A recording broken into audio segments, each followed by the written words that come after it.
How to fix Shopify menu not showing. So today is the 1st of May, and a disappearing menu is usually a quick fix tied to the navigation settings or the theme editor's header configuration.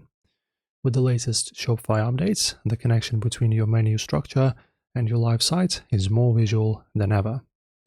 And today I'm showing you the 3-step fix to restore your navigation quickly in under 2 minutes. Let's get your site back on track. Okay, and now let's run the diagnostic. So firstly, you need to check the menu list. Go to the online store and navigation, ensure you have a menu titled main menu.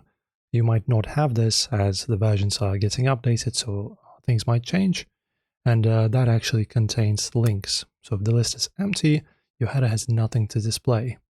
Then go to online store, themes and edit theme. And then click on the header section on the left, right here. And then in the header settings, look for the menu field. There you go, main menu.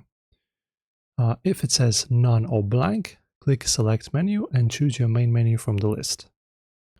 So as you can see, I have menu and main menu chosen. Then check the desktop menu type setting. So it's going to be this drop down. You can then edit it. And sometimes if this is set to mega menu, but you haven't configured any sublinks, the menu can appear invisible. So just switch it back to drop down to see if it reappears. And then when you're done adjusting this, just hit save, and then your site should be refreshed as well. So just verify navigation menu, that it contains links, resync header section, and confirm desktop menu type is properly configured.